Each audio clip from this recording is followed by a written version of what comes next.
চারিদিকে হোক প্রসার নেকির দাওয়াত, উম্মত হোক খোদা ভীরু হে রাসূল। আউযু বিল্লাহি মিনাশ শাইতানির রাজীম।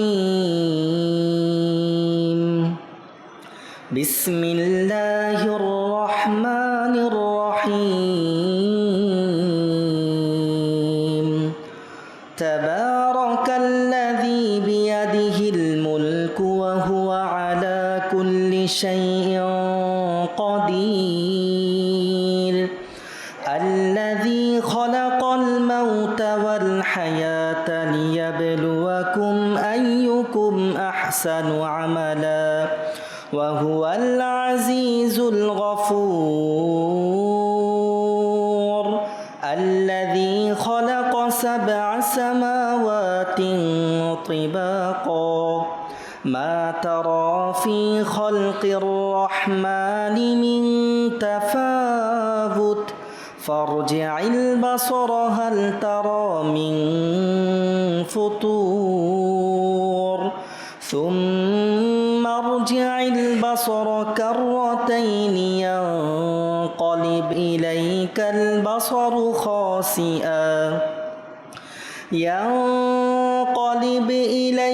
البصر خاسئا وهو حسير.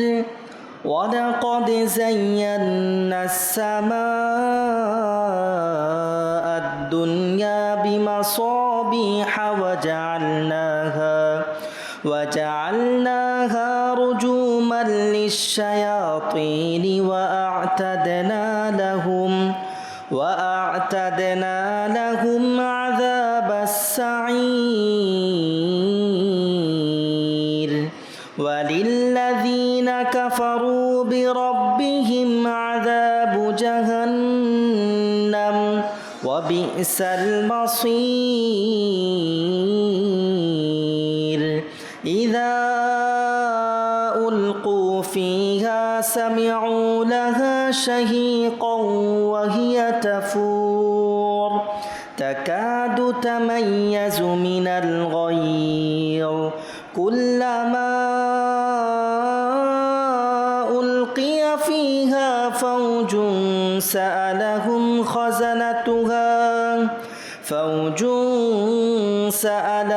خزنتها ألم يأتكم نذير.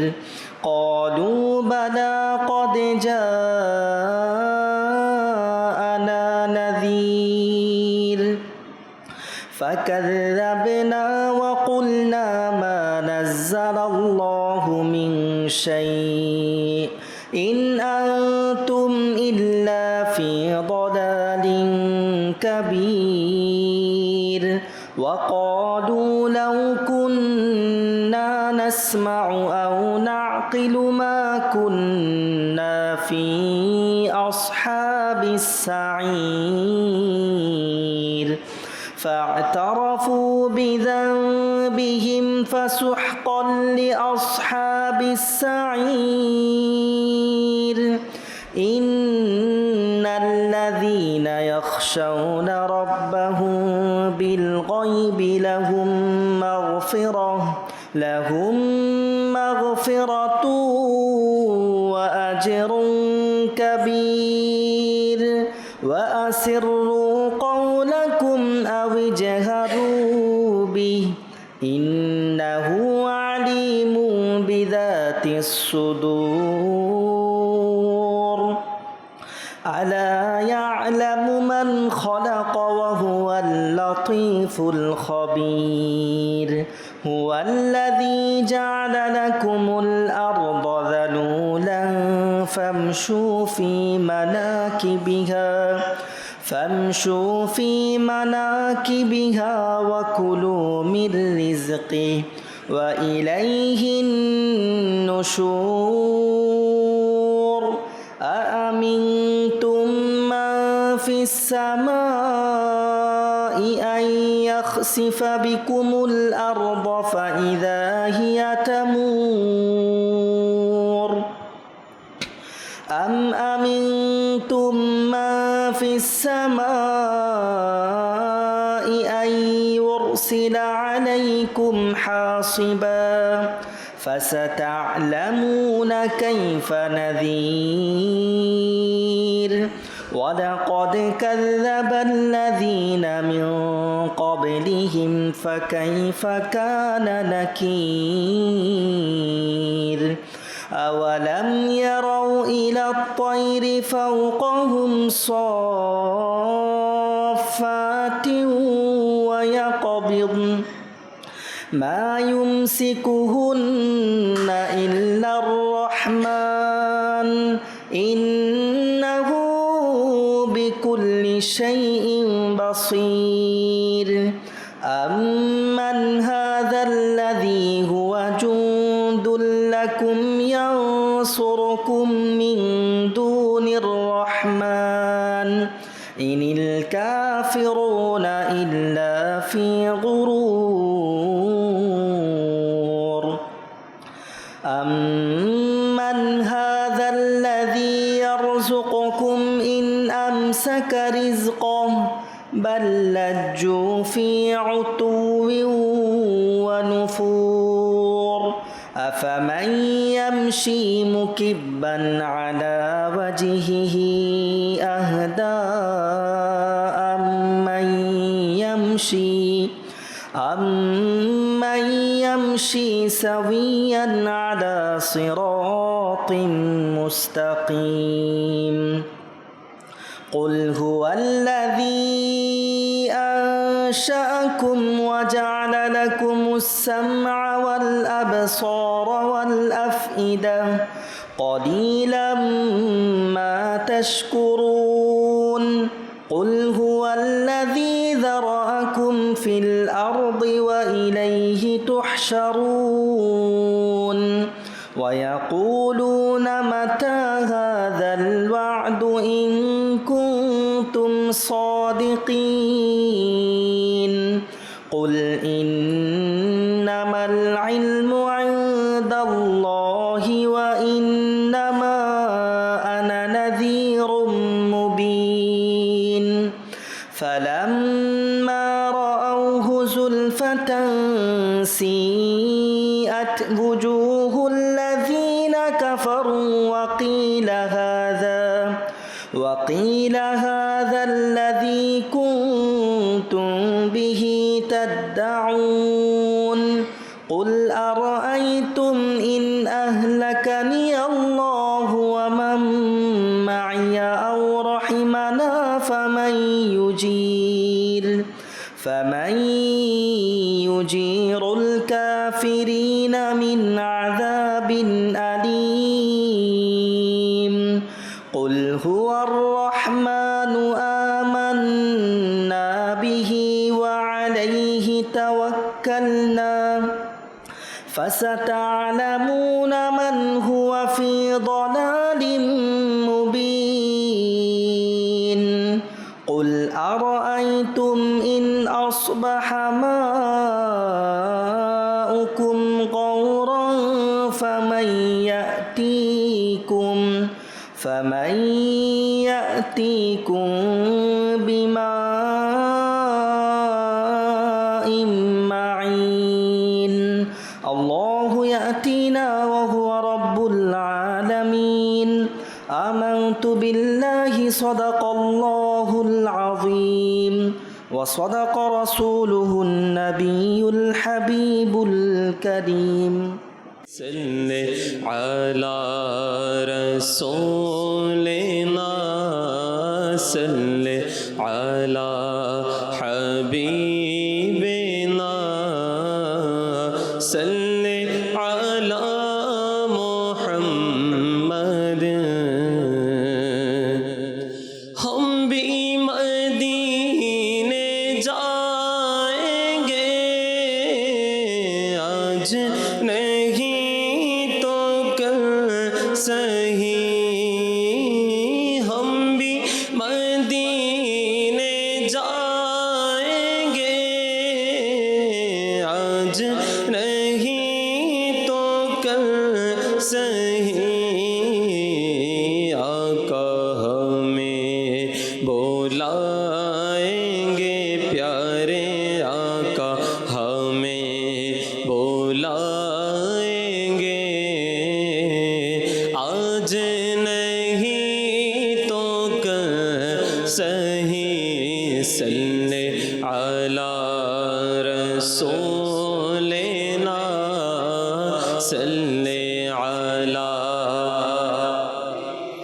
बिना सल्ले अला मोहम्मद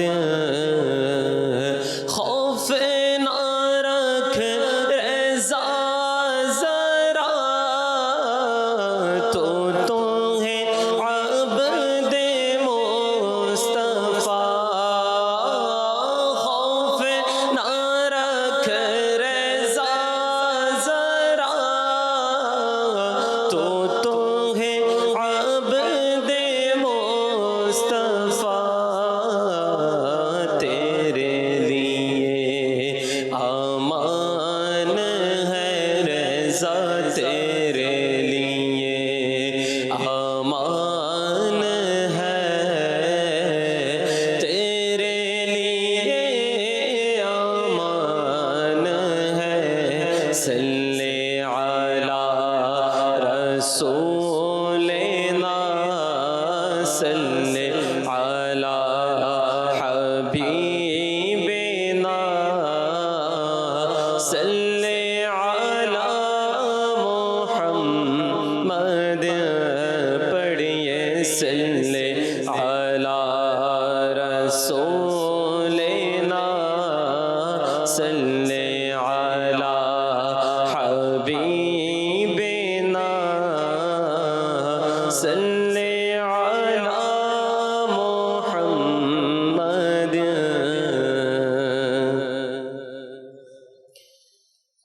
সোনার মদিনা আমার প্রাণের মদিনা সোনার মদিনা আমার প্রাণের মদিনা সোনার মদিনা আমার প্রাণের মদিনা সোনার মদিনা আমার প্রাণের মদিনা ও মদিনা আমায় ডাকো না ও মদিনা আমায় ডাকো না সোনার মদিনা আমার মনের বাসনা সোনার মদিনা আমার প্রাণের মদিনা সোনার মদিনা আমার প্রাণের মদিনা সোনার মদিনা আমার প্রাণের মদিনা সোনার মদিনা আমার প্রাণের মদিনা মদিনার শীতল হাওয়া পেতে মন আমার চায় একেবারে ছোঁয়া মদিনার শীতল হাওয়া পেতে মন আমার চায় একেবারে ছোঁয়া ও মদিনা আমায় ডাকো না ও মদিনা আমায় ডাকো না আমার জীবনার কিছুই চাই না সোনার মদিনা আমার প্রাণের মদিনা সোনার মদিনা আমার প্রাণের মদিনা সোনার মদিনা আমার প্রাণের মদিনা সোনার মদিনা আমার আমার আমার দিনা কত আশিক যাই মদিনা আমি গুনাহগার রয়ে গেলাম হেতা কত আশিক যাই মদিনা আমি গুনাহগার রয়ে গেলাম হেতা শাহে মদিনা আমায় ডাকো না শাহে মদিনা আমায় ডাকো না তোমার দিদারের আশায়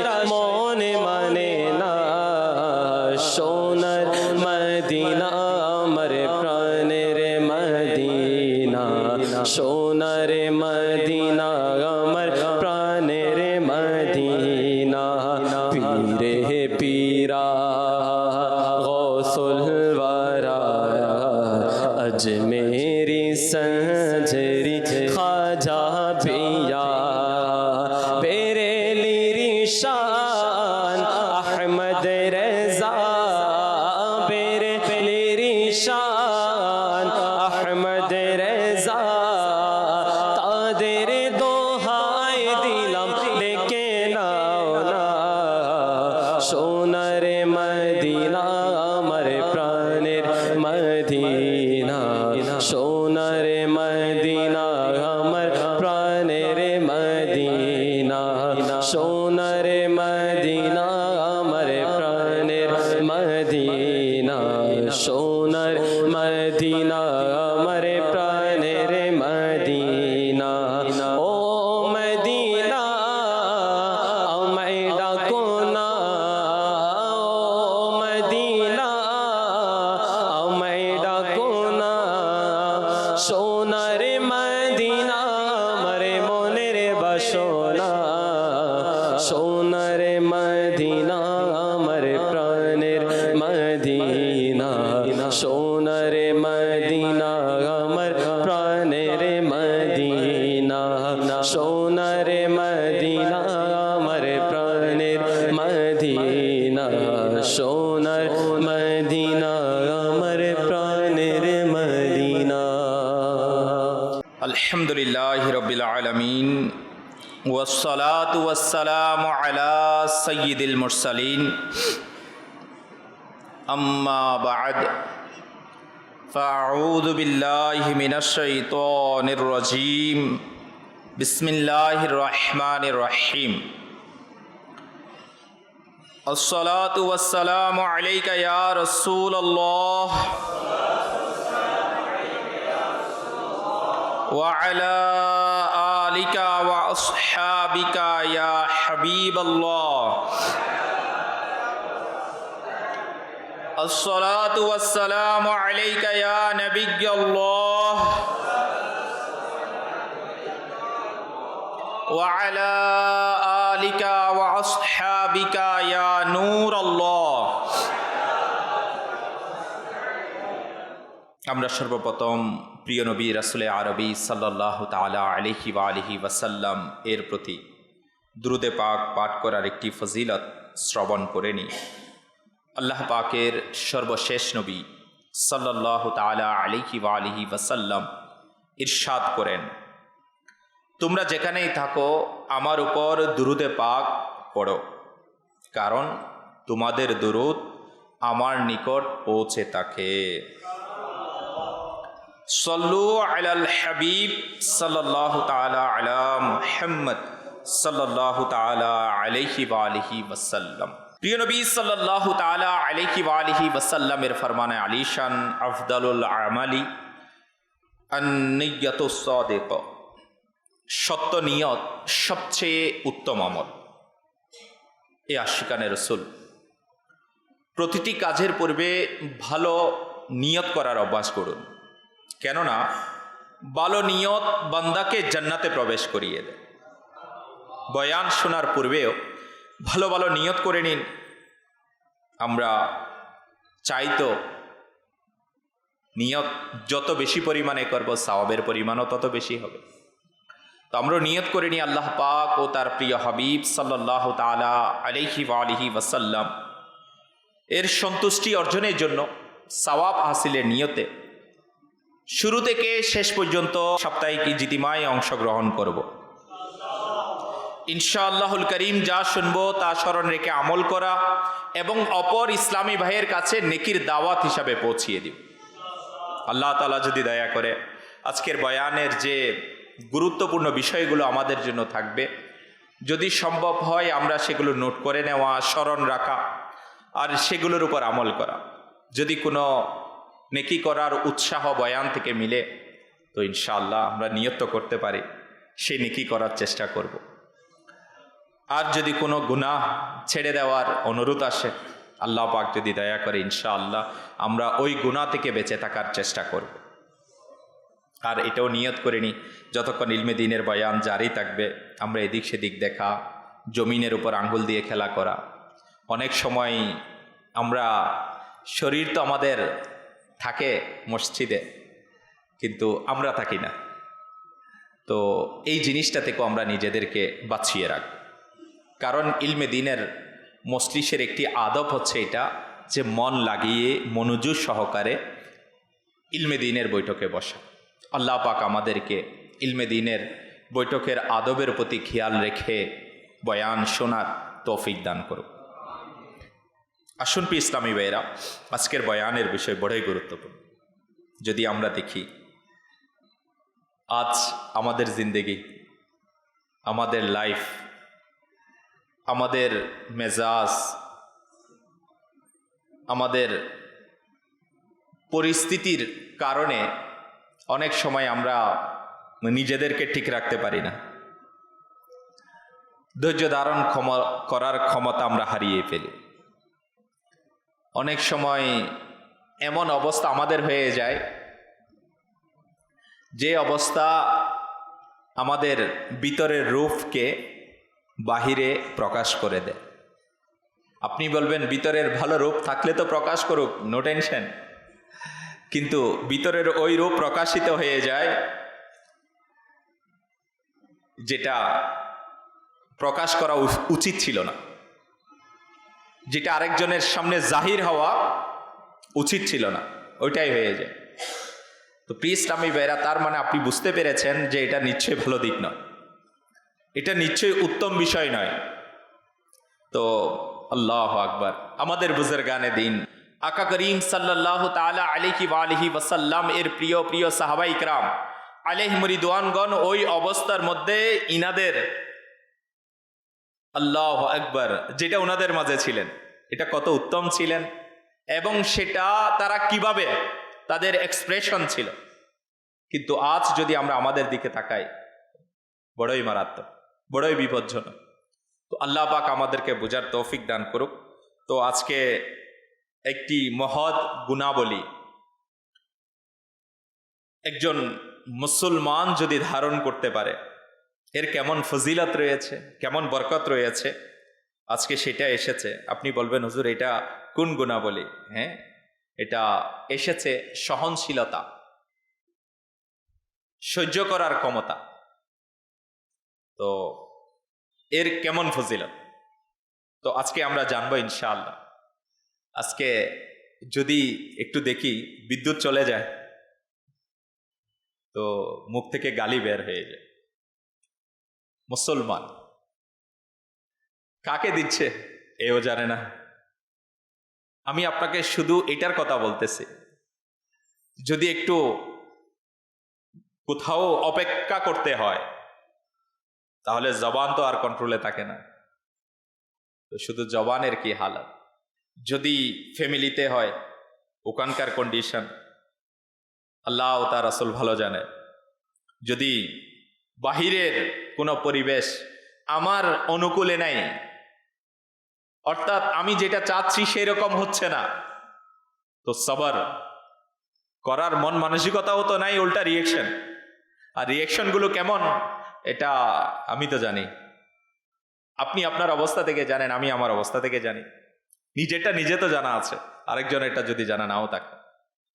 তো প্রিয় ইসলামী ভাইরা, আলহামদুলিল্লাহ দাওয়াত ইসলামী, আলহামদুলিল্লাহ রাব্বিল আলামিন দাওয়াত ইসলামের প্রতিষ্ঠাতা কিবলা শেখে তরিকত আমির আহলে সুন্নাত হযরত মাওলানা আবু বিলাল মুহাম্মদ ইলিয়াস আত্তার কাদেরী রাজবি জিয়াই দামাত বরকাতুল আলিয়া একজন মুসলমানকে, একজন আশিকে রসুলকে এমন গুণাবলীগুলো যেন তারা হাসিল করে যেগুলো আল্লাহ পাকের প্রিয় মাহবুব সাল্লাল্লাহু তাআলা আলাইহি ওয়া আলিহি ওয়াসাল্লাম এর পবিত্র জীবনীর মধ্যে ছিল। আর এগুলো চাই বর্তমান সময়ের মুসলমানদের মাঝে এগুলো চলে আসুক, আর বর্তমান জামানার মুসলমান যেন সেগুলোকে ধারণ করে, সেও একজন আকা করিম সাল্লাল্লাহু তাআলা আলাইহি ওয়া আলিহি ওয়াসাল্লাম এর সুন্নতের আমিলদার এবং সত্যিকার মুসলমান হিসাবে তার লাইফকে সে লিড করুক। এটা দাওয়াত ইসলামী চায়। এই জন্যেই যদি আমি বোঝানোর জন্য, আপনি বলবেন হুজুর অনেকগুলো বয়ান আছে, অনেক হয়তো আপনার কাছে মনে হবে এর চেয়ে তো আরো ইম্পর্টেন্ট বয়ান আছে না, অনেক গুরুত্বপূর্ণ বিষয় আছে।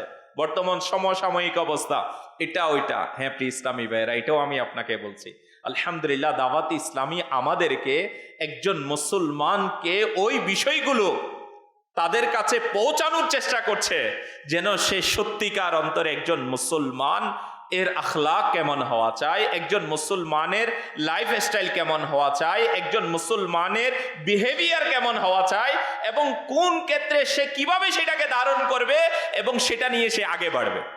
তো এটা আলহামদুলিল্লাহ আজকে দাওয়াত ইসলামী আমাদের কাছে পৌঁছাচ্ছে।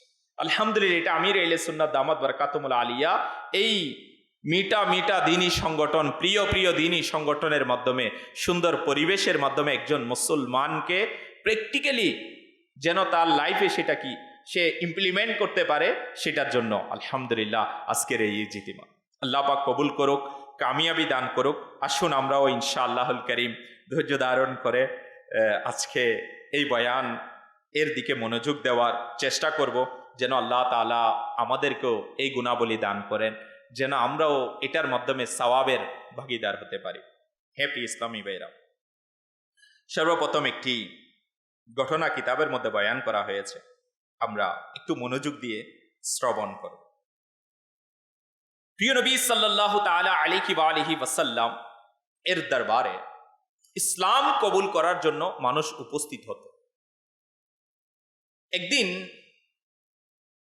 ইয়েমেনি বাদশাদের বংশধর থেকে ওয়াইল বিন হুজর একটি প্রতিনিধি দলের হয়ে প্রিয় নবী সাল্লাল্লাহু আলাইহি ওয়াসাল্লামের দরবারে ইসলাম কবুল করার জন্য উপস্থিত হল। সাহাবায়ে কেরাম আলাইহিমুর রিদওয়ান তাদের জানালেন, রাসূলে পাক সাল্লাল্লাহু তাআলা আলাইহি ওয়া আলিহি ওয়াসাল্লাম 3 দিন আগেই তোমাদের আগমনের সংবাদ দিয়েছিল।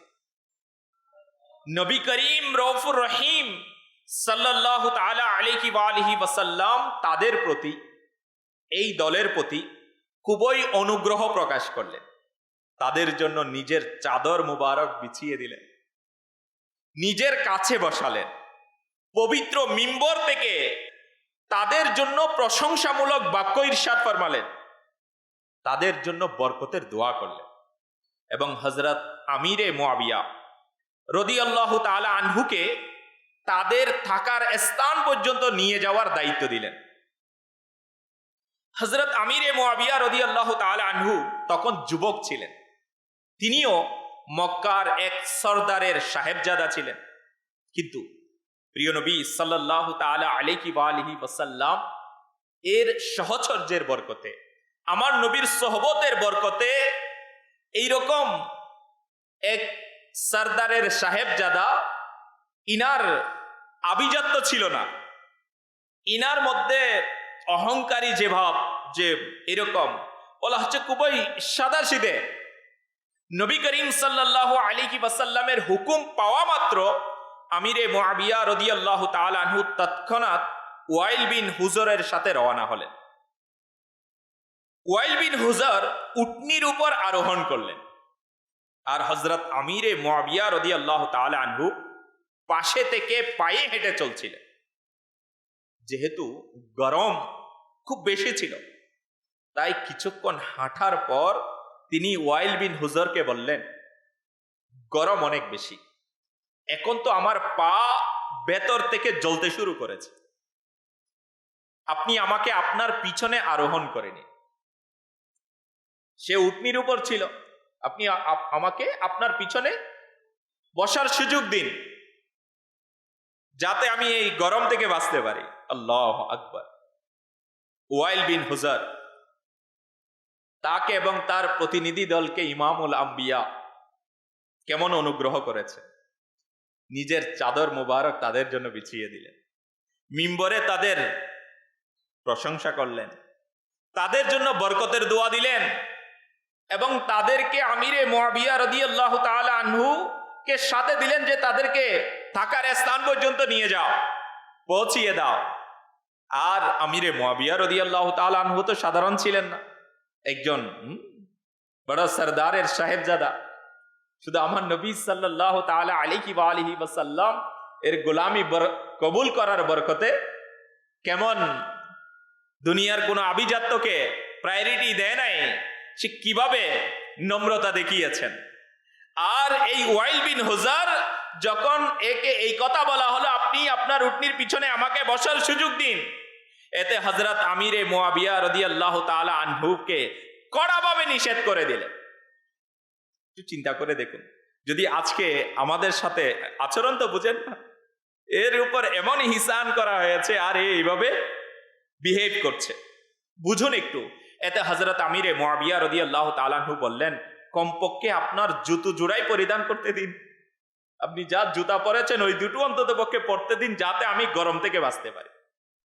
ওয়াইল বিন হুজার বললেন, তুমি ওই সব লোকদের অন্তর্ভুক্ত নও যারা বাদশাদের পোশাক পরতে পারবে। ওই ওয়াইল বিন হুজার বলতেছেন কি, তুমি ওই সব লোকদের অন্তর্ভুক্ত নও যে তুমি বাদশার জুতা পরবে, বাদশাদের জুতা পরবে।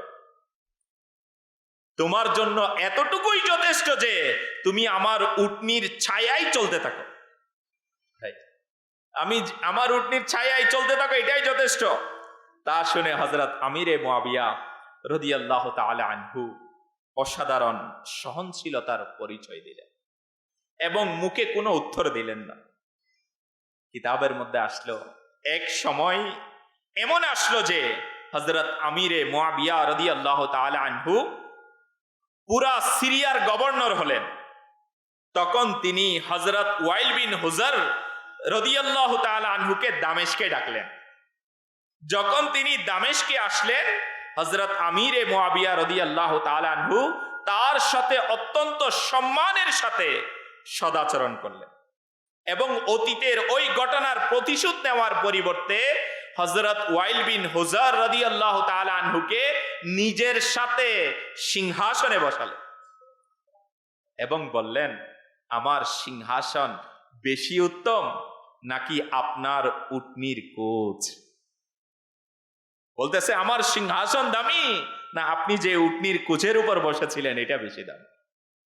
হযরত ওয়াইল বিন হুজার রাদিয়াল্লাহু তাআলা আনহু বললেন, হে আমিরুল মুমিনিন, আমি ওই সময় নতুন নতুন মুসলমান হয়েছে এবং জাহেলিয়াতের সেই প্রথা সেটাই ছিল, জাহেলিয়াতের তো এটাই প্রথা ছিল যা আমি আপনার সাথে করেছিলাম। এখন আল্লাহ পাক আমাদেরকে ইসলাম দ্বারা ধন্য করেছেন এবং আপনি যা কিছু করলেন তাই হলো ইসলামের পদ্ধতি। হযরত ওয়াইল বিন হুজার রাদিয়াল্লাহু তাআলা আনহু হযরত আমিরে মুয়াবিয়া রাদিয়াল্লাহু তাআলা আনহু এর এই নম্র আচরণের দ্বারা এতটাই প্রভাবিত হলেন যে তিনি বলছিলেন, হাই, আমি যদি তাকে আমার সামনে আরোহণ করাতাম, আমি যদি, উনি তো চেয়েছিল পিছনে বসতে, এখন সে আফসোস করে বলতেছে, আমি যদি তাকে আমার সামনে বসাতাম। এই আশিকানে রাসূল, এই ঘটনা থেকে আমরা জানতে পারলাম আমাদের প্রিয় আকা সাল্লাল্লাহু আলাইহি ওয়াসাল্লামের সাহাবায়ে কিরাম আলাইহিম রিদওয়ান অত্যন্ত সহনশীল ছিলেন।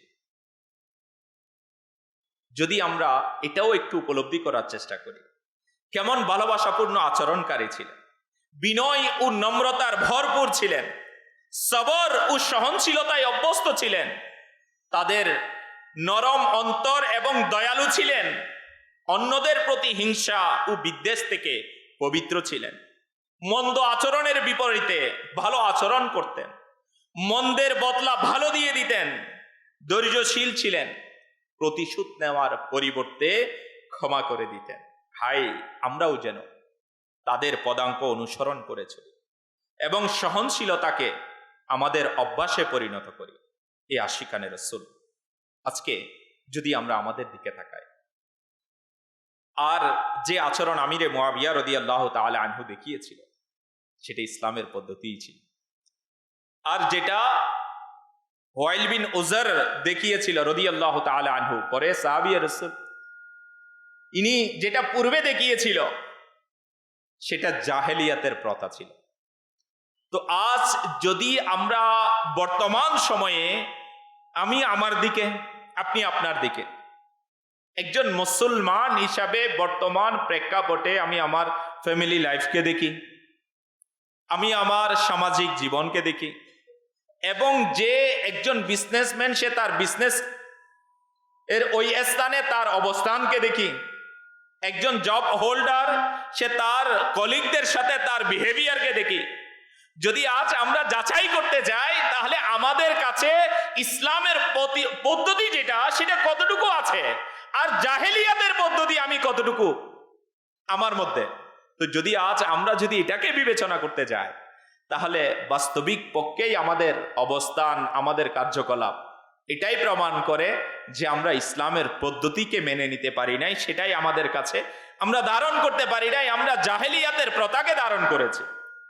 যার কারণে আজকে দেখুন না, আজকে যদি আমরা দেখি গালির বদলায় গালি নয়, গালির বদলায় প্রহার করা হচ্ছে।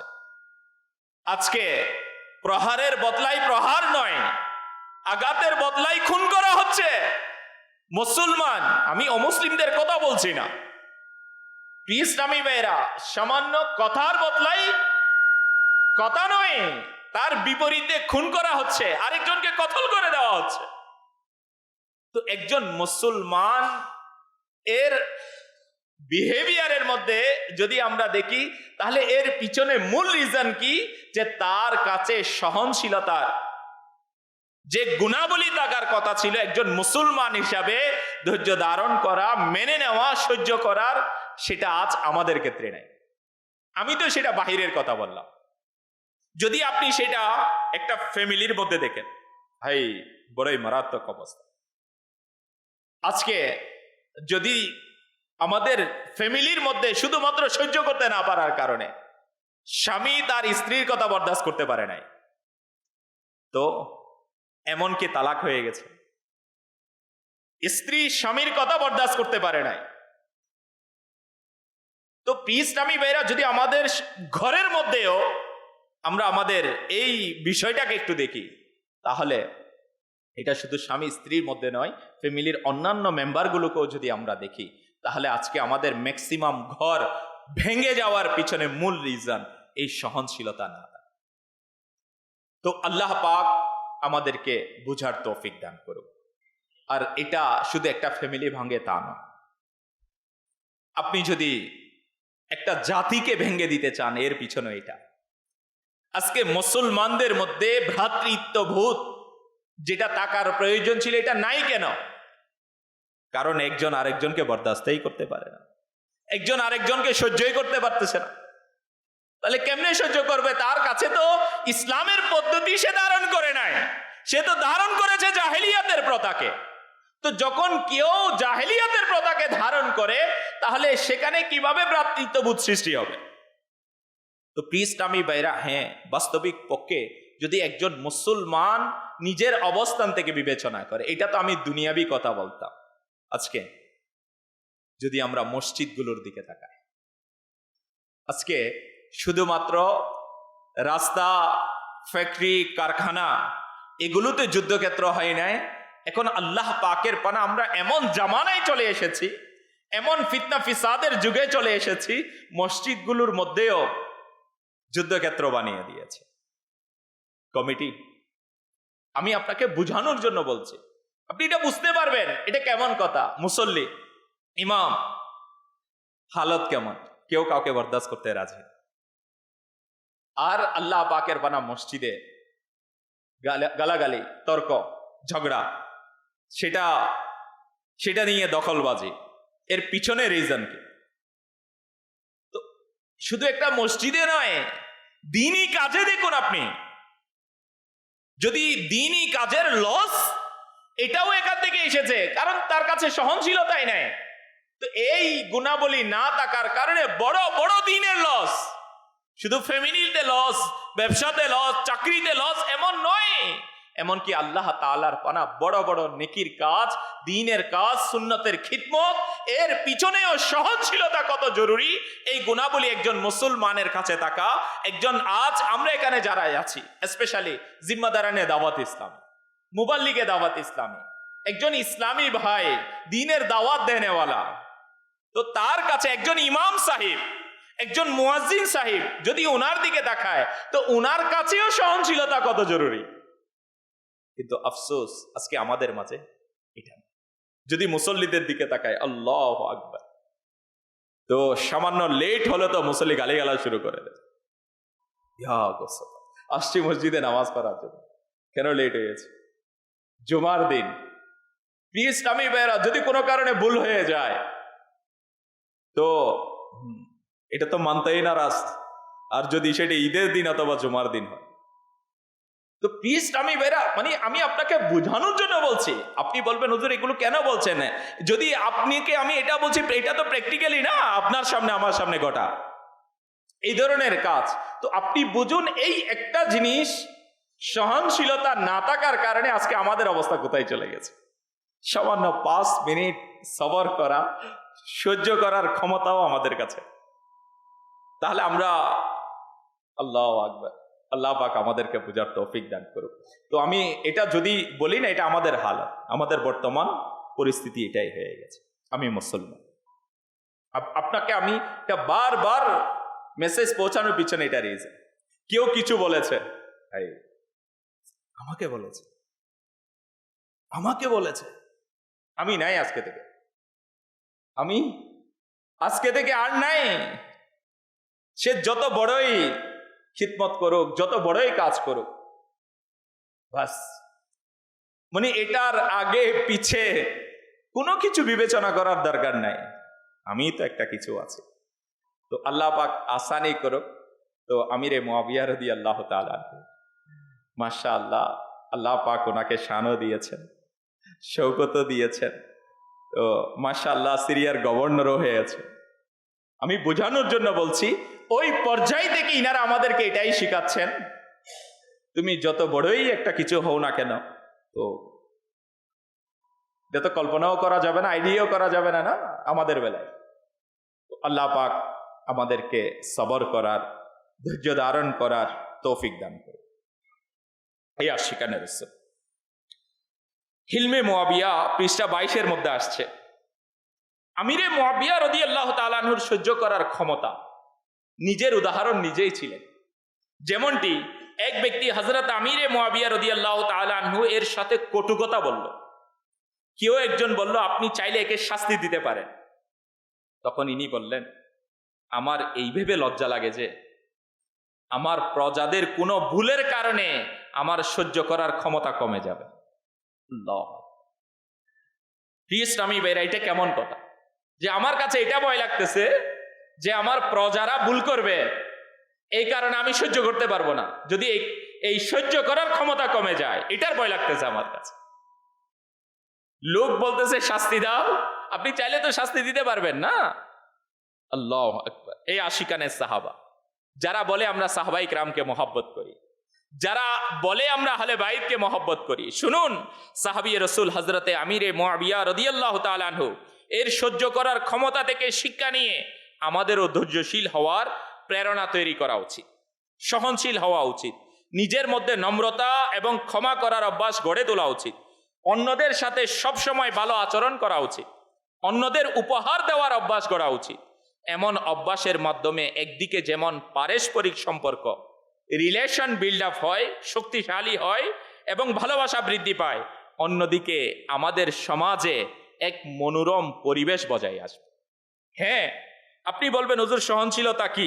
কিতাবুত তারিফাত পৃষ্ঠা 66 এর মধ্যে আসছে, সহনশীলতার অর্থ হলো সহ্য করা, রাগ না করা, হিতাহিত জ্ঞান না হারানো। সহনশীলতার সংজ্ঞাও এভাবে দেওয়া হয়েছে যে রাগের সময় প্রশান্ত ও আশ্বস্ত থাকা। যখন রাগ চলে আসবে তখন যেন প্রশান্ত এবং আশ্বস্ত থাকা হয়। এমন এক শ্রেষ্ঠ আমল এটা সহনশীলতা, যা পালনকারী ভাগ্যবান মুসলমানের নাম আল্লাহ পাকের প্রিয় বান্দাদের তালিকায় অন্তর্ভুক্ত হয়ে যায়। এই গুণাবলী যেমনটি ৪র্থ পারা সূরা আলী ইমরানের ১৩৪ নম্বর আয়াতে আল্লাহ পাক ইরশাদ করেন, বিসমিল্লাহির রহমানির রহিম, ওয়াল কাযিমিনাল গায়জ ওয়াল আফিনা আনিন নাস ওয়াল্লাহু ইউহিব্বুল মুহসিনিন।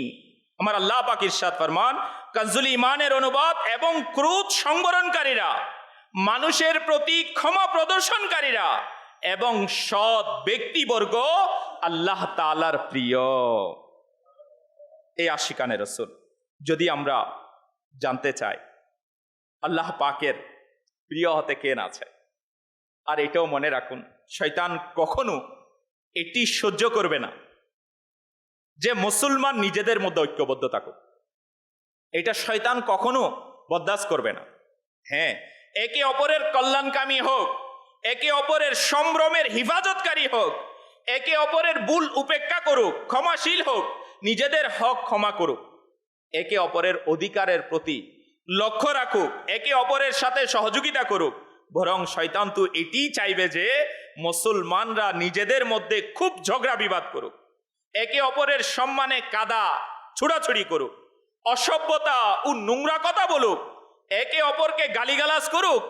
যদি কেউ কাউকে একটি থাপ্পড় মারে, তবে তার বদলে যেন অন্যজন দুটি থাপ্পড় বসিয়ে দেয়। এটি শয়তানের ছাওয়া। যদি কেউ কাউকে একটি ঘুষি বা লাথি মারে, তবে এর পরিবর্তে অন্যজন যেন অনেকগুলো দেয়। যদি বাচ্চার আম্মুর কোনো ভুল হয়ে যায়, তবে তাকে যেন প্রাণ ভরে খুঁটা দেওয়া হয়, লাঞ্ছিত করা হয়।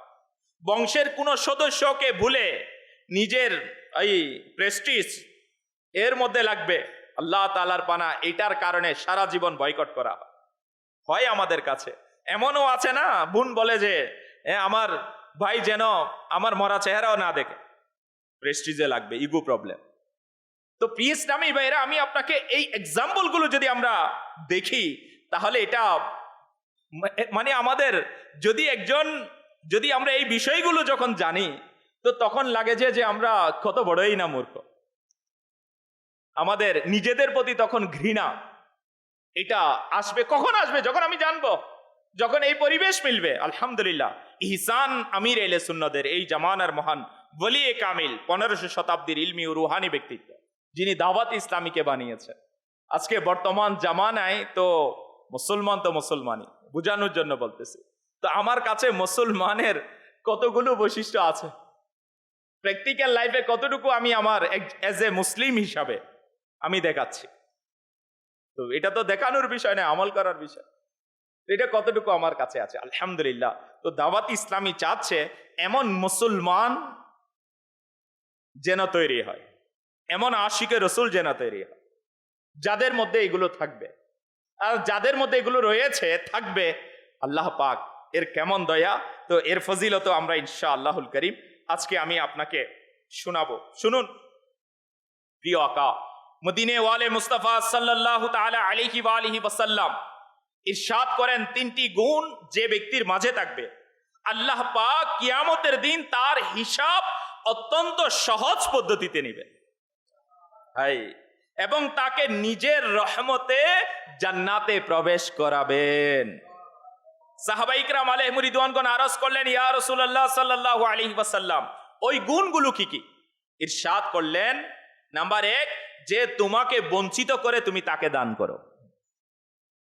আর নাম্বার 2, যে তোমার সাথে সম্পর্ক ছিন্ন করে তুমি তার সাথে সম্পর্ক মজবুত করো। এবং যে তোমার উপর অত্যাচার করে তুমি তাকে ক্ষমা করে দাও। প্রিয় ইসলামী ভাইরা, অপর আরেক হাদিসে মুবারাকা ইরশাদ হচ্ছে, ইলম শিকার মাধ্যমে আসে। ইলম, জ্ঞান, এটা কিসের মাধ্যমে আসে? সহনশীলতা, কষ্ট সহ্য করার মাধ্যমে তৈরি হয়। যে আজকের বয়ানের বিষয় সহনশীলতা, এটা কষ্ট সহ্য করার মাধ্যমে তৈরি হয়। এবং যে কল্যাণ অর্জনের চেষ্টা করে তাকে কল্যাণ দেওয়া হয়, আর যে মন্দ থেকে বাঁচতে চায় তাকে বাঁচানো হয়। আরো ইরশাদ হচ্ছে 5টি কাজ আম্বিয়ায়ে কিরাম আলাইহিমুস সালাম এর সুন্নাত। 5টা কাজ এমন যেগুলো কাদের সুন্নাত? আম্বিয়াগণ আলাইহিমুস সালাম। তার মধ্যে একটি হলো সহনশীলতা। আরো ইরশাদ হচ্ছে, নিশ্চয়ই মানুষ ধৈর্যের কারণে রোজাদার ও ইবাদতকারীর মর্যাদা লাভ করে। আল্লাহু আকবার। তিরমিজি শরীফের হাদিসে মুবারাকা, এক ব্যক্তি প্রিয় নবী সাল্লাল্লাহু আলাইহি ওয়াসাল্লামের দরবারে হাজির হয়ে আরজ করলো, ইয়া রাসূলুল্লাহ সাল্লাল্লাহু তাআলা আলাইহি ওয়া আলিহি ওয়াসাল্লাম, আমরা খাদেমকে কতবার ক্ষমা করব? খাদিম কতবার ক্ষমা করব? তিনি সাল্লাল্লাহু তাআলা আলাইহি ওয়া আলিহি ওয়াসাল্লাম চুপ থাকলেন। সে পুনরায় একই প্রশ্ন করল, তিনি সাল্লাল্লাহু তাআলা আলাইহি ওয়া আলিহি ওয়াসাল্লাম আবারও চুপ থাকলেন। যখন তৃতীয়বার প্রশ্ন করলো তখন ইরশাদ করলেন প্রতিদিন 70 বার। সুবহানাল্লাহ। হাকিমুল উম্মত হযরত মুফতি আহমদ ইয়ারকান রাহমাতুল্লাহি তাআলা আলাইহি এই হাদিসে পাকের আলোকে বলেন, আরবিতে 70 শব্দটি আধিক্য বোঝানোর জন্য ব্যবহৃত হয়, মানে বেশি। আমরা অনেক সময় বলি না একে কতবার বলছি, 70 বারের উপরে বলছি, অনেক সময় হয় না আমাদের। আসলে এটা মানে বেশিবার বলছি এটা বোঝানোর জন্য। তো আমি বোঝানোর জন্য আপনাকে বলি যে প্রতিদিন তাকে অনেকবার ক্ষমা করো। এটি ওই অবস্থায় যখন গোলামের অজান্তে ভুল হয়ে যায়, নফসের খারাপ অভ্যাসের কারণে না হয়। আর অপরাধও মালিকের ব্যক্তিগত হতে হবে, শরীয়তের বা জাতীয় ও রাষ্ট্রীয় অপরাধ যেন না হয়, কারণ এইসব অপরাধ ক্ষমা করা হয় না। প্রিয় ইসলামী ভাইরা, 70 বার ক্ষমা করার উল্লেখ করার মধ্যে এই ইঙ্গিত রয়েছে যে আমরা যেন নিজেদের সহনশীল করি, ধৈর্য ধারণ করি। যত বড়ই ভুল হোক না কেন আমাদের সহনশীলতা ত্যাগ করা উচিত। আল্লাহ পাক আমরা যা কিছু শুনেছি আমল করার তৌফিক দান করুক। আসুন প্রিয় ইসলামী ভাইরা, যদি আমরা দেখি আমাদের বুজুর্গানে দ্বীন রাহিমাহুমুল্লাহুস সালামের বরকতময় ঘটনা, তাহলে আমাদের মধ্যে আরো উৎসাহ আসবে, জজবা আসবে যে আমরাও আমল করি। কারণ আমাদের পূর্বে যিনারা আমল করার মাধ্যমে সাকসেস পেয়েছেন, কামিয়াবি পেয়েছেন, তো উনাদের অনুসরণ তো করা চাই। তো সাহাবাই কেরামের ঘটনা আমরা শুনেছি, বুজুর্গানে দ্বীনের সবর করার কেমন মেন্টালিটি। হযরত ইব্রাহিম বিন আদহাম রাহমাতুল্লাহি তাআলা কোন মরুভূমির দিকে তার শিপ নিয়ে গেলেন। তো সেখানে তার সাথে এক সিপাহীর দেখা হলো। সে বলল, তুমি কি গোলাম? সিপাহী ইব্রাহিম বিন আদহাম রাহমাতুল্লাহি তাআলা আলাইহি হয়, জামানার অনেক বড় বুজুর্গ, আমরা তো নাম শুনেছি। তো সিপাহী জিজ্ঞেস করলো ওনার কাছ থেকে, তুমি কি গোলাম? ইব্রাহিম বিন আদহাম রাহমাতুল্লাহি আলাইহি বললেন, হ্যাঁ। সে বলল, জনপদ কোন দিকে, লোকালয় কোন দিকে? ইব্রাহিম বিন আদহাম রাহমাতুল্লাহি আলাইহির কাছ থেকে জিজ্ঞেস করলেন। তিনি কবরস্থানের দিকে ইশারা করলেন। কোন দিকে দেখাই দিলেন? কবরস্থান। সিপাহী বলল, আমি জনপদ সম্পর্কে জিজ্ঞেস করছি, লোকালয় কোথায়? বললেন, তা তো কবরস্থানই। লোকালয় কোনটায়? কবরস্থানই তো লোকালয়। এটি শুনে সিপাহী রেগে গেলেন এবং তার চাবুক তার মাথায় মারল। আল্লাহু আকবার। ইব্রাহিম বিন আদহাম রাহমাতুল্লাহি আলাইহি মাথায় মারল এবং তাকে আহত করে শহরের দিকে নিয়ে গেল। তার সাথীরা দেখলো, সিপাহীকে জিজ্ঞেস করলো, এটি কি হলো? সিপাহী ঘটনা বয়ান করলো। তারা সিপাহীকে জানালো, ইনি তো যুগ যুগের প্রসিদ্ধ অলি হযরত ইব্রাহিম বিন আদহাম রাহমাতুল্লাহি আলাইহি। এটি শুনে সিপাহী ঘোড়া থেকে নেমে পড়ল এবং ইব্রাহিম বিন আদহাম রাহমাতুল্লাহি আলাইহির হাত পা চুমুকে ক্ষমা চাইতে লাগলো। তাকে জিজ্ঞেস করা হলো, আপনি কেন বললেন যে আমি গোলাম? আমি আপনাকে জিজ্ঞেস করেছিলাম আপনি কে, আপনি বললেন গোলাম। তখন বললেন, সে আমাকে তো এটি জিজ্ঞেস করেনি যে তুমি কার গোলাম। আল্লাহু আকবার। ইব্রাহিম বিন আদহাম রাহমাতুল্লাহি আলাইহি বলতেছে, তুমি তো আমাকে জিজ্ঞেস করনি তুমি কি গোলাম? তো আমি বললাম, হ্যাঁ আমি গোলাম, কারণ আমি আল্লাহ পাকের বান্দা। আল্লাহু আকবার। আল্লাহ ওয়ালাদের চিন্তা। যখন সে আমার মাথায় মারলো, ইব্রাহিম বিন আদহাম রাহমাতুল্লাহি আলাইহি বলতেছে, যখন সে আমার মাথায় চাবুক মারলো, তখন আমি আল্লাহ পাকের নিকট তার জন্য জান্নাতের প্রার্থনা করছি। আরজ করা হলো, সে আপনার উপর অত্যাচার করলো, অথচ আপনি তার জন্য দোয়া কেন চাইলেন? এর কারণ কি? ইব্রাহিম বিন আদহাম রাহমাতুল্লাহি তাআলা আলাইহি বললেন, আমি এটি জানতাম যে কষ্ট সহ্য করার কারণে আমি সওয়াব পাবো। ইব্রাহিম বিন আদহাম রাহমাতুল্লাহি আলাইহি বলতেছেন, আমি যদি কষ্ট কি করি, সহ্য করি, তাহলে আমি সওয়াব পাবো। সুতরাং আমি এটা পছন্দ করিনি যে আমি সওয়াব পাবো আর সে আযাবে লিপ্ত হবে। আল্লাহ বলা হচ্ছে, এর কারণেই তো আমি সওয়াব পাচ্ছি, তো আমি সওয়াব পাবো আর এই আযাব পাবে, তো এটা তো আমার পছন্দ না। আল্লাহু আকবার। আল্লাহ তাআলার নেক বান্দাদের চিন্তাধারা এগুলো আমাদেরকে, আমাদের জীবনকে অনেক সহজ করে দেয়, সুন্দরও করে দেয়। এখন আমি আপনাকে বলবো, আমাদের কাছে এই টাইম আছে কোথায় যে আল্লাহ পাকের নেক বান্দাদের কথাগুলো শোনার? আমাদের কাছে এই সময় আছে কোথায়? আজকে তো আল্লাহ পাকের পানা মাদানী চ্যানেলের দর্শক শ্রোতা, আমি যদি আপনাকে সোশ্যাল মিডিয়ার মাধ্যমে যারা দেখছেন, আজকে যারা আমরা এখানে উপস্থিত হয়েছি, আজকে যদি আমরা আমাদের ইয়াং জেনারেশনকে দেখি, আজকে যদি আমরা আমাদের বৃদ্ধদেরকে দেখি, আগেকার ইনাদের কাছেও ছিল ইলমে দ্বীনের সোহবতে থাকার অভ্যাস। আজকে আমাদের কাছে এই অভ্যাস নাই। আমাদেরকে কে বুঝাতে আসবে? আল্লাহ তাআলা নেক বান্দাদের ঘটনা আমাদেরকে কে বলবে যে আল্লাহ ওয়ালারা এমন ছিল? আজকে এমন জামানায় আমরা চলে এসেছি যেখানে আল্লাহ পাকের আউলিয়ায়ে কামিলিন, ইনাদের সেই উত্তম আখলাক গুলো, ইনাদের উত্তম বিহেভিয়ার গুলো আজকে আমাদের কাছে পৌঁছানো হচ্ছে না, আজকে আমাদের কাছে আসছে না। আজকে আমাদের কাছে দুনিয়া, আজকে আমাদের কাছে আসছে স্টাডি কোনগুলো?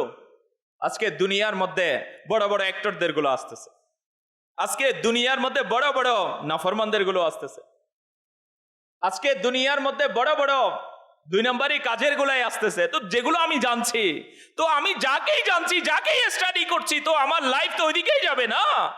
তো প্লিজ আমি ভাইয়েরা, আমি আপনাকে এটা বলার পিছনে রিজন হচ্ছে, তো আজকে আমরা আমাদের বাচ্চাদেরকে, আজকে আমরা আমাদের যুবক ভাইদেরকে, আজকে আমরা আমাদের সমাজের মধ্যে মুসলমানদেরকে আসুন না আল্লাহ তাআলার নেক বান্দাদের ব্যাপারে এত বেশি পরিমাণে, আল্লাহ ওলিদের ব্যাপারে আমাদের কাছে নেগেটিভ যে বিষয়গুলো আমাদের কাছে পৌঁছানো হচ্ছে। ইসলামী বেরা তো বান্দা আল্লাহ ওয়ালাদের কাছ থেকে দূরে গিয়ে, তো আল্লাহ ওয়ালাদের কাছ থেকে দূরে গিয়ে কোথায় যাবে? দুনিয়াদারদের পিছনে যাবে। ইসলামী বেরা, তো দুনিয়াদারদের পিছনে যাবে, তো যা হওয়ার তাই হচ্ছে। কি হচ্ছে না? তো মুসলমানদের কাছে আমার যদি আল্লাহ ওয়ালাদের সোহবত, ইনাদের এই বরকতময় জীবনীগুলো আমি স্টাডি করতাম, তাহলে আমার কাছে তো এক মুখে 2 কথা বের হতো না। আমার কাছে তো মুসলমানদের উপর জুলুম করার মেন্টালিটি আসতো না। আমার কাছে তো অপরের হক সম্পর্কে ধারণা আসতো। আমার কাছে তো দুনিয়ার এই সমস্ত পরিস্থিতিতে আমি সবর করার মতো শক্তি, সাহস আমার কাছে আসতো। তো আজকে আমার কাছে তো এটা নাই, শক্তি নাই সবর করার, ধৈর্য ধরার হিম্মতেই আমার কাছে নাই। কোত্থেকে আসবে? কারণ আমি জিনাদের সাথে আছি, যার সাথে আমার উঠা বসা, যার সাথে আমার চলাফেরা, যার সাথে আমার অ্যাক্টিভিটি, তো ওখানে তো এগুলোর শিখানো হয় না, বরং ওখানে তো এটাই বলা হচ্ছে যদি কেউ তোমার একটু দখল করে তুমি তো তার পুরোটাই দখল করে নাও। আল্লাহ তাআলাকে ভয় করে এটা তো বলা হচ্ছে না, আল্লাহ রসুলকে মহব্বত করে এটা তো বলা হচ্ছে না। আমাকে তো দুনিয়ার মাল, দুনিয়ার দৌলত, দুনিয়ার ইজ্জত, দুনিয়ার ক্ষমতা, এটাকে কিভাবে অ্যাচিভ করা যায় এটাই তো আমি শিখছি। তো আমি তো ওই পথেই যাব, আমাকে যে কবরে যেতে হবে এটা মনে থাকবে কোত্থেকে আমার কাছে?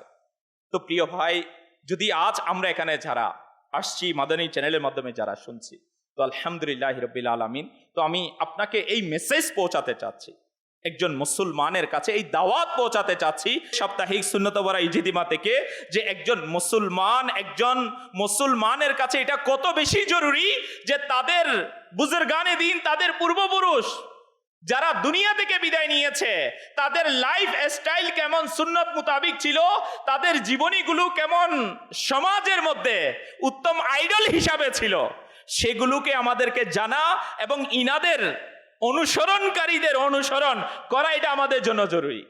কারণ আপনি যার অনুসরণ করবেন তো আপনার মাঝে এটাই প্রকাশ পাবে, বাস্তবিক পক্ষে এটাই। তো আজকে আমরা আমাদের সন্তানদেরকে কোনটা শিখাচ্ছি আপনি দেখুন। তো অন্ততপক্ষে আমরা পুরো তো চেঞ্জ করতে পারবো না, অন্ততপক্ষে আমি আমার সন্তানদেরকে তো শিখাতে পারি আল্লাহ পাকের নেক বান্দাদের মহব্বত তো তাদের অন্তরে যেন প্রবেশ করে, আল্লাহ ওয়ালাদেরকে ভালোবাসে, অন্ততপক্ষে এটা তো শিখায়। কারণ যদি কেউ আল্লাহ তাআলার নেক বান্দা আউলিয়ায়ে কামিলিনকে মহব্বত করে, সে কখনো আল্লাহ তাআলা এবং তার প্রিয় মাহবুব সাল্লাল্লাহু তাআলা আলাইহি ওয়া আলিহি ওয়াসাল্লাম এর দুশমনকে মহব্বত করবে না। এটা তো অন্ততপক্ষে আপনার আমার বুঝে আসা চায়। কারণ যে আল্লাহর ওলিদেরকে ভালোবাসবে সে কখনো আল্লাহ তাআলা এবং তার রাসূলের দুশমনদেরকে ভালোবাসবেন, কারণ তার মধ্যে দুটোটা আসবে না, এটা বাস্তবিক পক্ষে। কারণ যখন সে কোনো নেককারকে মহব্বত করবে, সে কোনো বদকারের সোহবতে তো যাবে না, সঙ্গে তো যাবে না। তো এই জিনিসটা আমাদের বোঝা চায়, উপলব্ধি করা চায়। তো আলহামদুলিল্লাহ রাব্বিল আলামিন, প্রিয় ইসলামী ভাইয়েরা, বড়ই সুসংবাদ আপনার জন্য, আমার জন্য, যে বর্তমান এই ফিতনা ফাসাদের জামানায় দাওয়াতে ইসলামী এবং দাওয়াতে ইসলামের প্রতিষ্ঠাতা আমির আহলে সুন্নাত দামাত বারাকাতুহুল আলিয়া আমাদেরকে, একজন মুসলমানকে আল্লাহ তাআলার নেক বান্দাদের অনুসৃত পথে পরিচালিত করার জন্য আলহামদুলিল্লাহ দাওয়াতে ইসলামীর এই সুন্দর পরিবেশ দিয়েছে। আমি আপনাকে বলবো, শুধু সেটা বয়ানের মধ্যে সীমাবদ্ধ রাখে না। এই জিতিমায় এসেছি, বয়ান শুনেছি, হুজুর বয়ান তো শুনেছি, মুসলমানের কাছে এটা থাকা চাই। হ্যাঁ, থাকা চাই। আপনিও বুঝলেন থাকা চাই, তো আসবে কেমনে? আসবে কেমনে? আমরা তো শুনেছি কষ্ট সহ্য করার মাধ্যমে আসবে না, তো এটার প্র্যাকটিক্যাল তো করা চাই। আলহামদুলিল্লাহ দাওয়াতে ইসলামী এটা একজন মুসলমানকে প্র্যাকটিক্যাল করারও ব্যবস্থা করে দিচ্ছে, শুধু বয়ান শোনার মধ্যে সীমাবদ্ধ নয়। আলহামদুলিল্লাহ আল্লাহ পাকের রাস্তায় সফর করার জন্য দাওয়াতে ইসলামী কাফেলা দিয়েছে। চলুন না আমরা দাওয়াতে ইসলামের কাফেলায়, 3 দিনের কাফেলা, 1 মাসের কাফেলা, 12 মাসের কাফেলা। কারণ একজন মুসলমান যখন সে ঘর থেকে বের হবে, আল্লাহ পাকের রাস্তায় সফর করবে, তো মুসিবত তো আসবে না? না আসবে না? পেরেশানি তো আসবে, কষ্ট তো হবে। তো তখন সে সবর করবে, ধৈর্য ধারণ করবে, তো তার মাঝে সহনশীলতার গুণাবলী আসবে। যখন একসাথে চলবে, ধাক্কা তো লাগবে, বরদাস্ত করে নিবে। যখন একসাথে বলবে, হাঁটবে, তো মনের বিপরীত তো কিছু না কিছু তো হবে, কারণ ঘরের মতো যেমন চাই তেমন তো হবে না। তো আলহামদুলিল্লাহ রাব্বিল আলামিন, প্রিয় ইসলামী ভাইয়েরা, আমি আপনাকে দাওয়াত দিব, কাফেলা সফর হবে আলহামদুলিল্লাহ। প্রতি জুমার দিন দাওয়াতে ইসলামী প্রতি সপ্তাহে কাফেলা আলহামদুলিল্লাহ সফর করে। তো আমি আপনাকেও দাওয়াত দিব, এখানে আমরা যারা আছি আমরা তো নিয়ত করতে পারি, আল্লাহ পাক যদি চাই সহনশীলতার এই গুণাবলী যেন নিজের মধ্যে আসে, আমি যেন প্র্যাকটিক্যালি এটা করতে পারি, আমার লাইফের মধ্যে সেটা আসে, তো আমি কাফেলাইতে সফর করি। করা যায় ইনশাআল্লাহ। কার কার নিয়ত আছে হুজুর আমিও করব? কাদের কাদের নিয়ত আছে তো হাত তো উঠান অন্তত ইনশাআল্লাহ। তো আজকে আমরা হাত তো উঠালাম, তো ইনশাআল্লাহ আমরা এখানে আমাদের জিম্মাদারদের কাছে আমরা আমাদের নাম লিখিয়ে দিব। তো আমি বলবো প্রতি মাসে যাওয়া আছে, কারণ শুধুমাত্র এখানে সহনশীলতা শিখাবে আজকের বয়ানের এটা নয়, বরং এখানে এটাও শিখাবে, আমাকে সুন্নাত শিখাবে। শুধু একটা তো শিখবো না, আরো অনেকগুলো শিখব। হ্যাঁ, আমাকে মাসআলা মাসাইল শিখাবে, আমাকে আল্লাহু আকবার এমন অনেকগুলো জরুরি বিষয় যেগুলো একজন মুসলমানের জন্য জরুরি, কিন্তু আমি জানি না। আলহামদুলিল্লাহ শিকার সুযোগ হবে। তো আল্লাহ পাক চাইতো ইনশাআল্লাহ এভাবে আমরা আমাদের আমলি জিন্দেগিকে মজবুত করতে পারি। তো এই জন্য দাওয়াত ইসলামী কাফেলা দিয়েছে। তো আল্লাহ পাক আমাদের সবাইকে কাফেলায় সফর করার এবং ইনশাআল্লাহ শুধু নিজে নয় অপরকে দাওয়াত দিয়ে, অপর মুসলমান ভাইকেও, কারণ এটা আমার মধ্যে আসুক, আমার ভাইয়ের মধ্যে আসুক, আমার সন্তানের মাঝে চলে আসুক, একজন মুসলমান অপর মুসলমান ভাইয়ের কাছে বিষয়গুলো আসুক। তো এগুলো পৌঁছানো চাই ইনশাআল্লাহ। যখন আসবে দাওয়াত দিব, ইনশাআল্লাহ সফর করবে, তো আস্তে আস্তে আল্লাহ পাক চাই তো ইনশাআল্লাহ আমাদের মাঝে এই বিষয়গুলো বাড়তে থাকবে। তো আমরা সহনশীলতার নিয়ামত হাসিল করতে থাকব, আর আমরা রাগের কারণে অধৈর্য হওয়া এবং যে অন্য কাজগুলো থেকে আমরা বেঁচে যাব। আল্লাহ তাআলা আমাদের সবাইকে আমল করার তৌফিক দান করুন। তো পিস ইসলামী ভাইরা, তো আমি আপনাকে বলবো শুধু আজকে তো দাওয়াত ইসলামী এই জন্য আমাদেরকে ছেড়ে দেয় নাই, 1 সপ্তাহ বয়ান করে ছেড়ে দেয় নাই। বলা হচ্ছে প্রতি জুমার রাত আল্লাহ পাকের নেক বান্দারা আল্লাহ তাআলার ঘরে ইবাদত করতেন। হ্যাঁ, প্রতি জুমার রাতে। শুধু আল্লাহ ওয়ালারা কি শুধু জুমার রাতে করতেন? তো ইনাদের তো দৃষ্টান্তই আলাদা। আমরা আমাদেরটা বলি, তো অন্ততপক্ষে জুমার রাত তো আমরা আল্লাহ তাআলার ঘরে আসতে পারি, ঘন্টা 2 ঘন্টা টাইম দিতে পারি না? পারি না? আমাদের লাইফ থেকে পারা যায় না ইলমে দ্বীনের বৈঠকে? তো কে কে নিয়ত করে হুজুর যতগুলো জুমার রাত আমার জীবনের মধ্যে আছে আমি প্রতি জুমার রাতে আল্লাহ পাকের ঘরে এসে অন্ততপক্ষে রবের দরবারে হাত উঠাবো? রাজি সবাই ইনশাআল্লাহ। তো এই দাওয়াতটা আমরা অপর মুসলমান ভাইকে পৌঁছাই। আল্লাহ তাআলা আমরা যা কিছু শুনেছি আমল করার তৌফিক দান করুক। আসুন আমরা দাওয়াতে ইসলামী সাপ্তাহিক সুন্নত বারা ইজতিমায় যে দুরুদে পাকগুলো পাঠ করানো হয় আমরা পড়ে নিই। হযরত সাইয়্যিদুনা আনাস রাদিয়াল্লাহু তাআলা আনহু থেকে বর্ণিত, প্রিয় নবী সাল্লাল্লাহু আলাইহি ওয়াসাল্লাম ইরশাদ করেন, যে ব্যক্তি এই দুরূদ শরীফ পাঠ করবে, যদি সে দাঁড়ানো থাকে তবে বসার পূর্বে, আর বসা থাকলে দাঁড়ানোর পূর্বে, তার গুনাহ ক্ষমা করে দেয়া হবে। আল্লাহুম্মা সাল্লি আলা সাইয়্যিদিনা ওয়া মাওলানা মুহাম্মাদিন ওয়া আলা আলিহি ওয়াসাল্লিম। যে ব্যক্তি এই দুরূদ শরীফ পাঠ করবে, তার উপর রহমতের ৭০টি দরজা খুলে দেয়া হয়। সাল্লাল্লাহু আলা মুহাম্মদ। হযরত আহমদ সাবি রাহমাতুল্লাহি তাআলা আলাইহি কতিপয় বুজুর্গদের থেকে বর্ণনা করেন, এই দুরূদ শরীফ একবার পাঠ করলে ৬ লক্ষ বার দুরূদ শরীফ পাঠ করার সওয়াব অর্জন হয়। আল্লাহুম্মা সাল্লি আলা সাইয়্যিদিনা মুহাম্মাদিন আদাদা মা ফি ইলমিল্লাহি সালাতান দাইমাতাম বিদাওয়ামি মুলকিল্লাহ। একদিন এক ব্যক্তি আসলো, প্রিয় নবী সাল্লাল্লাহু আলাইহি ওয়াসাল্লাম তাকে নিজের এবং সিদ্দিকে আকবর রাদিয়াল্লাহু তাআলা আনহু এর মাঝখানে বসালেন। এতে সাহাবায়ে কিরাম আলাইহিমুর রিদওয়ান আশ্চর্যান্বিত হলেন যে এই সম্মানিত লোকটিকে। যখন তিনি চলে গেলেন, রাসূলে পাক সাল্লাল্লাহু তাআলা আলাইহি ওয়া আলিহি ওয়াসাল্লাম ইরশাদ করলেন, সে যখন আমার উপর দুরূদ শরীফ পাঠ করে তখন এভাবে পাঠ করে। সুবহানাল্লাহ। প্রিয় ইসলামী ভাইরা, অর্থাৎ এই দুরূদ শরীফ পাঠ করার দ্বারা আল্লাহ পাকের প্রিয় রাসূল সাল্লাল্লাহু তাআলা আলাইহি ওয়া আলিহি ওয়াসাল্লাম এর নৈকট্য হাসিল করা সম্ভব। আসুন আমরাও পড়ে নিই। আল্লাহুম্মা সাল্লি আলা মুহাম্মাদিন কামা তুহিব্বু ওয়া তারদা। নবী করিম রউফুর রহিম সাল্লাল্লাহু তাআলা আলাইহি ওয়া আলিহি ওয়াসাল্লাম ইরশাদ করেন, যে ব্যক্তি এভাবে দুরূদ শরীফ পাঠ করবে তার জন্য আমার সুপারিশ ওয়াজিব হয়ে যায়। আল্লাহুম্মা সাল্লি আলা মুহাম্মাদিন ওয়া আনজিলহু আল মাকআদা আল মুকাররাবা ইনদাকা ইয়াউমাল কিয়ামাহ। হযরতে সাইয়্যিদুনা ইবনে আব্বাস রাদিয়াল্লাহু তাআলা আনহুমা থেকে বর্ণিত, প্রিয় নবী সাল্লাল্লাহু তাআলা আলাইহি ওয়া আলিহি ওয়াসাল্লাম ইরশাদ করেন, এই দোয়া পাঠকারীর জন্য ৭০ জন ফেরেশতা ১০০০ দিন পর্যন্ত নেকি সমূহ লিখতে থাকেন। আসুন আমরাও পড়ে নিই। জাযাল্লাহু আন্না মুহাম্মাদান মা হুয়া আহলু।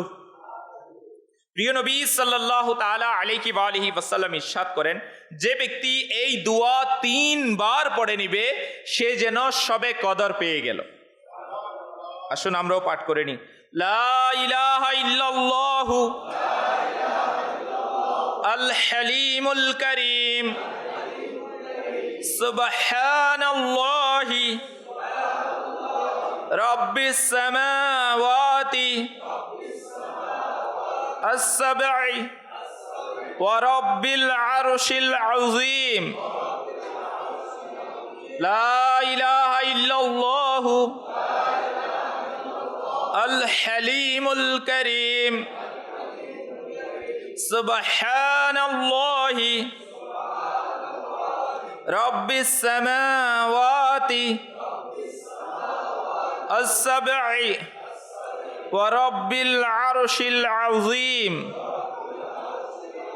لا إله إلا الله الحليم الكريم